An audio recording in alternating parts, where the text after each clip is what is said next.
ሄሎ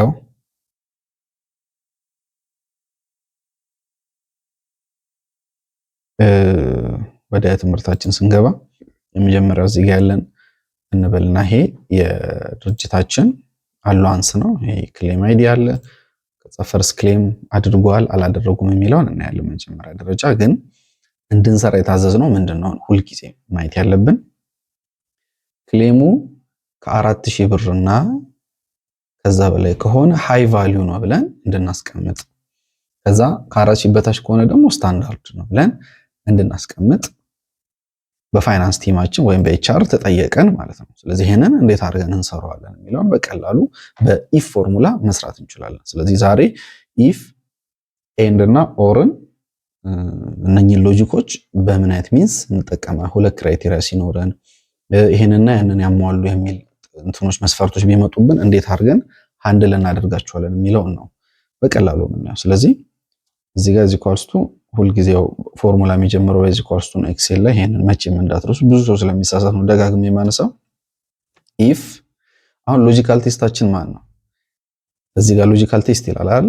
በየትኛው ሎጂክ ልነሳለን ነው? በዚህኛው። ይሄ ግሬተር ዛን ኦር ኢኳልስ ቱ 4000 አይደለ? ስለዚህ 4000 ከኪቦርዳችን ላይ እንጽፋታለን፣ ኮማ እናደርግና አሁን ይሄ ከሆነ ምን ላርገው እያለን ነው። ቫልዩ ኢፍ ትሩ። ይሄንን ባይዙ እያነበብን የምንሰራ ከሆነ መቼም ኤክሴልን አነሳሳተምም አይከብደን። ከሆነ ምን እናርገው? ሃይ ቫልዩ በለው ተብሎ እዚህ ጋር ሜንሽን ተደርጎልናል። ሶ ሃይ ቫልዩ ካልሆነስ if the values false ከሆነስ ምንድነው የምናደርገው? ስታንዳርድ ነው። በቃ ይሄን አድርገን ብራኬት መዝጋት ነው። ሁልጊዜ የተከፈተ ብራኬት ክሎዝድ መሆን አለበት። በዚህ መሰረት ኢንተር ስንለው ሃይ ቫልዩ ይላል። ከዛ ቀስቷ እዚህ ጋር ስትቀየርልን ደብል ክሊክ ስናደርገው የሁሉንም ይሰራልናል። ስለዚህ ስታንዳርዶቹ እነኚህ ናቸው። ሃይ ቫልዩ የመጣው 1 2 ዘከቤ ጋር አይጠፋም። ስለዚህ ክሌማቸው ከ4000 በላይ የሆኑትን እየለቀመ ሃይ ቫልዩ ይልልናል። ከዛ በታች የሆኑትን ሎ ቫልዩ። እዚህ ነገር ትክክል መሆኑን አረጋግጥ። ይሄንን 2700 የነበረውን 4800 ላድርገው። ስለዚህ እዚህ ጋር ያለችው ስታንዳርድ የምትለው መቀየር አለባት። ሶ ወደ ሃይ ቫልዩ ተቀየረች ማለት ነው። ስለዚህ ዳይናሚክ ይሆናል ፎርሙላችን ማለት ነው።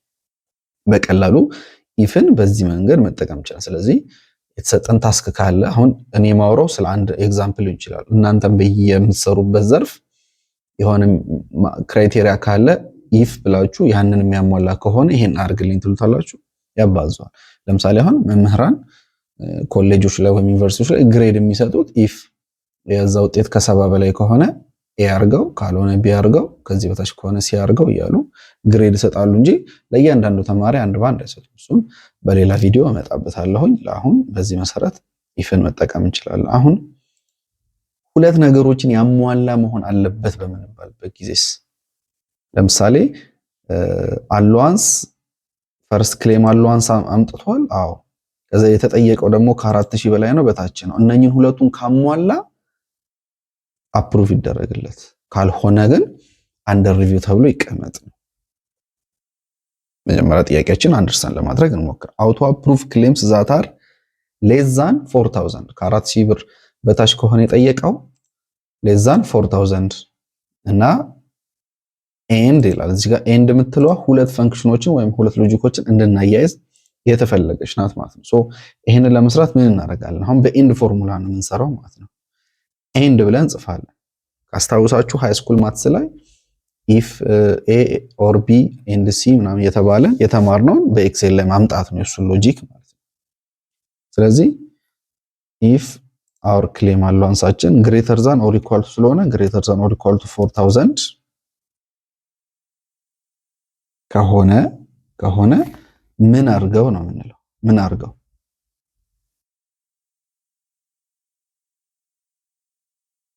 ይሄ ከሆነ ምን ያርገው? ሃይ ይበለው አይደለ? ይሄ ከሆነ አውቶ አፕሩቭ ክሌምስ ዛት አር 4000 and have provided medical report። ስለዚህ ይሄንን ሪፖርቶችን ያደረጉትን ነው የሚሰራልን ማለት ነው። ስለዚህ ሁለተኛው ላይ ይሄንን አሟላ። የመጀመሪያውን አሁን 4000 እና ከዛ በላይ ነው የሚለውን አሟላ። እንደገና ሌላ ሁለተኛ ሎጂካችን ምንድነው? ሜዲካል ሪፖርቱን አስገብቷል ወይ ነው። ስለዚህ ይሄኛው ኢዝ ኢኳልስ ቱ የስ መሆን አለበት። የስ እንደዚህ መሆን መቻል አለበት ማለት ነው። ምክንያቱም የስ እና ኖ ያለው ሜዲካል ሪፖርት ያመጡትና እዚህ ጋር ከአራስ ህይወታቸው ነው። ይሄንን ካደረገ ምን ያድርገው? እንዘጓለን። በነገራችን ላይ ብራኬት ኮማ እያደረግን ከሄደን ሎጂካል 4 ሎጂካል 5 ሎጂካል 6 እያለ እሱ ይቀጥላል እስከ 500 ምናምን ድረስ ሊሄድ ይችላል። ስለዚህ ብራኬቷን ምን ዘጋት ማለት ነው። እዚህ ጋር ዘግተን ኢንተር ስንለው ትሩ ይለናል። ሁለቱንም ያሟላውን ፈልጎ ትሩ ይላል። እዚህ ጋር ደብል ክሊክ ስናደርግለት ትሩ እና ፎልስ አድርጎ ያስቀምጣቸዋል ማለት ነው። ሶስቱ አሟልቷል፣ ትሩ ናቸው ማለት ነው። ቼክ እናርጋቸው እስቲ። ይሄ 5100 ነው፣ ከ4000 በላይ ነው። ፕላስ ደግሞ ሜዲካል ሰርቲፊኬት አመጥቷል። የስ ይባላል። ይሄኛው እዚህ ጋር ለምሳሌ አንዳቸውን ብንወስድ አሟልተው ያላመጡ ይኖራሉ። ለምሳሌ አሁን እዚህ ጋር ግሪን ነው አይደለ? ትሩ ሆኖለታል 4000። ይሄንን ኖ ብለው ወደ ፎልስ ይቀየራል። ይሄንን ኖ ብዬ ብጽፍበት ወደ ፎልስ ይቀየራል። ስለዚህ የስ ስለው ወደ ትሩ ይቀየራል ማለት ነው። አንደኛ ይሄንን ሰርተን እናስቀምጣለን። ከዛ በኋላ ዳታዎችን መቀየር ብቻ ነው ከኛ የሚጠበቀው ማለት ነው። አሁን አልጨረስንም። አፕሩቭ ይሆኑ ይሄንን ያሟሉ አሁን ለየናቸው። ሶስቱ አሟልቷል። ኦኬ ዜን ዋት አፕሩቫል እንዲያገኙ ነው ዋና የተፈለገው አይደል? ስለዚህ እዚህ ጋር የተጠቀመው ኤንድ ፈንክሽን ብቻ ነው። አሁን እዚህ ጋር ኢፍ እና ኤንድን እንጠቀማለን ማለት ነው። ከዛ በፊት ግን ይሄንኑ ፎርሙላ ደግመን መጻፍ አለብን ወይም ኮፒ ፔስት ማድረግም እንችላለን። ኮፒ እናረጋትና እዚህ ጋር እንመጣለን።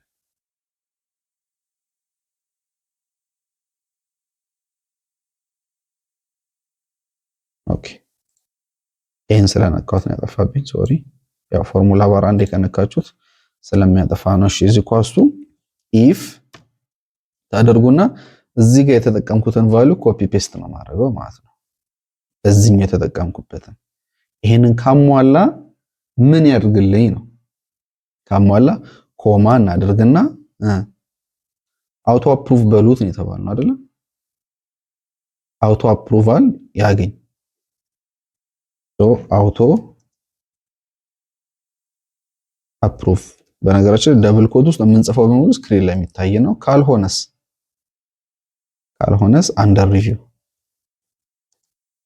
አንደር ሪቪው ብሎ ያስቀምጠዋል። ከዛችን ብራኬት መዝጋት ነው ማለት ነው። ችን ብራኬት መዝጋት ነው። እዚች ጋር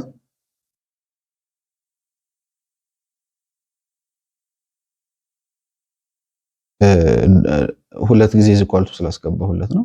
ኦኬ ያው ሰራው ማለት ነው። ይሄ ማለት ለሁሉም ደብል ክሊክ ባደርግለት በዚህ መሰረት ይሰራልናል ማለት ነው። አሁን እዚህ ጋር አውቶ አፕሩቮች እዚህ ጋር አንድ አለ፣ ሁለት አለ። ሁለቱን ያገኙት ማለት ነው። ሶስተኛ እዚህ ጋር። ስለዚህ ጥያቄው አፕሩቫል ይሆናል።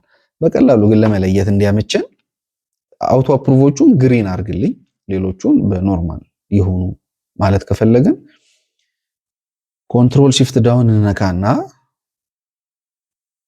ዳታ ላይ እንገባለን። ሶሪ ሆም ፔጅ ላይ እንገባና ኮንዲሽናል ፎርማቲንግ ሃይላይት ሴል ሩልስ ምኖቹን ቴክስት ኮንቴንስ ምን የሆኑትን አውቶ አፕሩቭ የሆኑትን አውቶ አፕሩቭ የሆኑትን ከለሩን ከዚህ ጋር መርጠታለ ግሪን የምትለው መረጥኩኝ። ስለዚህ እነኝም ብቻ ለይቶ ግሪን ያደርግልኛል። በቀላሉ መለየት ይችላል። ፊልተር ለማድረግ ይችላል። ተረፈ ለማድረግ አሁን ኤንድን የሰራሁት ሁለቱንም ያሟሉትን ብቻ ምን ምን ከ4000 ብር በላይና ሜዲካል ሰርቲፊኬት ያላቸውን ይከፈላቸዋል ማለት ነው። አፕሩቭ ይደረጋል። አፕሩቭ አድርጌ ወደ ኤችአር ልካለሁ ወይ ወደ ፋይናንስ ልካለሁ። እነሱ ላይ የሚከፍሉት አጋል ይከፍላሉ ማለት ነው። ፎርሙላው እዚህ ጋር አስቀምጬላችኋለሁ። እዚህ በቀላሉ ይሄንን መረዳት እንችላለን። ሁለተኛው ኦር ፈንክሽን ነው። ካልኩሌት አን early settlement offer of 70% of the claim for the first time claims or where the days abroad are less than 10. ስለዚህ ይሄ ምንድነው የሚለን ፈርስት ክሌም ያስገባ ወይም አብሮድ ዴቶቹ ከ10 ቀን በታች ለሆኑ በ70% ይሄንን የሚያገኙትን ክሌማቸውን አብዛላቸው የሚል ከኤችአር ትዕዛዝ መጣ። ከሁለቱ አንዱን ፖሲቢሊቲ ያሟላ ኦር ማለት እንደዛ አይደለም። ኤ ኦር ቢ ካለን አንዱን ያሟላ ነው። ኤንድ ሲሆን ግን ግዴታ ሁለቱ ነው። ስለዚህ በሎጂክ የምታስታውሱ ከሆነ ትሩ ኤንድ ትሩ የሚመጣው ትሩ ሲሆን ብቻ ነው። ትሩ ኦር ትሩ ትሩ ነው። አንዳቸው እንኳን በኤንድ ጊዜ ፎልስ የሚሆን ከሆነ ግዴታ ፎልስ ነው የሚሆነው ማለት ነው። ሶ እዚህ ኳልሱ እናድርግና እዚህ ጋር ምንድነው የምንጠቀመው ኢፍ ከዛ ኦር ፈንክሽንን ስለምንጠቀም ኦር እዚህ ጋር እናስገባለን ማለት ቅድም ኤንድ ነው ያስገባሁት አይደል? አሁን ኦር ነው ማስገባው። በቃ ልዩነቱ ይሄ ነው። ከሁለቱ አንዱን ማሟላት ካለባቸው ኦር ፈንክሽን ነው የምናሟላው፣ ካልሆነ ይሄኛው ነው ማለት ነው። ስለዚህ this part is equals to yes ከሆነ ያው yes እና ነው ብዬ እኔ ስላስገባሁት ነው። እናንተ ኦን ኦፍም ቢሆን ኦን እና ኦፍ ብላችሁ ተጽፋላችሁ። ኮማ ከዛስ ክሌሙ እቺኛው ክሌም ዴቷ ይሄው ዴታ አብሮዷ ዴታ አብሮዷ ከ10 ቀን በታች ከሆነ አይደል የሚለው እቺኛዋን ክሊክ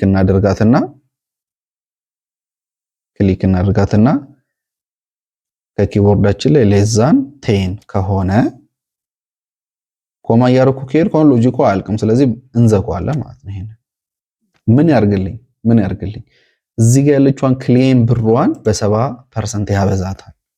ስለዚህ ይሄ ሲባዛ ከኪቦርድ ላይ 70% ወይም 0.7 አድርገን መጻፍ እንችላለን። እኔ በፐርሰንት ስለመረጥኩኝ ችግር የለው ይሄን እናድርገው። ካልሆነ ባዶን ደብል ኮትን ሁለቴ ጽፋታለሁ። ይሄው 1 2 ጻፍኳት ማለት ነው። ዜሮ አድርገው ካልሆነም ይተው ችግር የለው። እንደዚህ አድርገን መዝጋት እንችላለን ማለት ነው። ስናስገባለት 2940 ብር ኦፈር ይሰጣቸዋል የዚህን 70%። ስለዚህ ይሄንን ደብል ክሊክ ብናደርገው ይሄው ሁሉም አሟልቷል ማለት ነው። ጥያቄው ቀላል ይመስለኛል። ከ10 በታች የምናያቸው ክራይቴሪያዎች ይሄንንና ይሄንን ነው እንጂ ክሌም አማውንቱ ይነክል ሆነ አልሆነ ሃይ ነው ስታንዳርድ ነው ሎ ነው የሚለውን አይደለም እዚህ ጋር ያየነው ማለት ነው። ሶ ቀላል ነው የተጠቀመው ነገር በኦር ፈንክሽን ስለሆነ ፎርሙላው እዚህ ጋር አድርጌላችኋለሁ። በኦር ፈንክሽን ስለሆነ የሚሰራው በዚህኛው ወይም በዚህኛው ከሁለቱ አንዱን ያሟላው ይሰራለታል። ለምሳሌ እቺ ኖ የስ ባረጋት የዚህኛው ፓርት ፎርሙላውን ይሰራለታል። የዚህ 2600 በ7% ያበዛለታል። አሱና ሳይሴድ yes ይቀይረዋል። ዳይናሚካሊ ቀይረው። ይሄኛው 1540 ያገኘው ሰውዬ ሜዲካል ሪፖርት ባያመጣ ሜዲካል ሪፖርት ሳይሆን ክራይቴሪያችን እዚህ ጋር አሁን ከ10 ቀን በታችና በላይ የሚለው ይሄኛው ያገኘውን yes ስለሆነ ነው። እዚህ ጋር ፈርስት ክሌም ላይ yes ስለሆነ ነው። ስለዚህ ኖ ብዬ ባስገባበት አያገኝም። ይሄንን yes ሳደርግለት ግን ሜዲካል ሪፖርቱን ያገኛል። በቀላሉ እንደዚህ አይነት መንገድ መስራት እንችላለን። ስለዚህ ኤክሴላችን ወደ ኤአይነት ከፍ ማድረግ እንችላለን። እንደገና ሌላም ክራይቴሪያ ደግሞ ከተጨመረ አሁንም በኦር እና በኤንድ እያገናኘን ኮማ እያደረግን ይሄንንም ያሟላ ምን አድርገው እንዘጋውና ኮማ አድርገን የታዘዝነውን ነገር እንዲያባዛው ወይም 10 ብር ፐር ዴይ ላይ እንዲጨምር እናደርጋለን ማለት ነው። ስለዚህ ይሄ በተለይ ከሂሳብ ጋር በተገናኘ ለምትሰሩ ፋይናንሻል ሪፖርቶችን ለምታዘጋጁ በጣም ያቀልላችኋል ልፋታችሁን። በዚህ መሰረት ስራችሁን መስራትና ማጠናቀቅ ትችላላችሁ። ይሄንን የዚህኛውን ኤክሴል ፋይል እንደነገርኳችሁ ዲስክሪፕሽን ላይ አወርዳችሁት መለማመድ ትችላላችሁ። ጥያቄዎች ካላችሁ አሁንም እቀበላለሁ። በተለያዩ ዘርፎች ላይ እየሰራን ልፋትን ማቅለል መቻል አለብን ማለት ነው። ሲንስ ኤክሴልን ከተጠቀምን ድረስ ብዙ ነገሮችን ማኑዋሊ የምንሰራቸውን መቀነስና ወደ አውቶሜትድ ወደ ሆነ ስቴፕ ከፍ ማድረግ መቻል አለብን። እስቲ እናንተ በስራችሁ ላይ የገጠማችሁ ችግር ያስቸገራችሁ ነገር ካለ ኮሜንት ላይ ጻፉልኝ። ከዛ በኋላ አብረን ሶሉሽን እንፈልጋለን። ከኢትዮ ኤክሴል ጋር አብራችሁ ስለቆያችሁ አመሰግናለሁ። ኡስማን ነኝ። መልካም ቀን።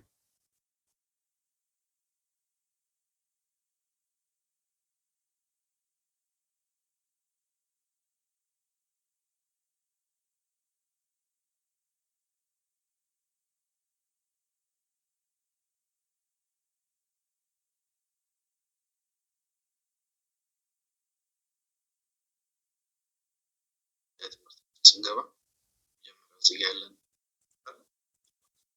ምሳሌ አሁን መምህራን ልጆች ላይ ወይም ዩኒቨርሲቲዎች ላይ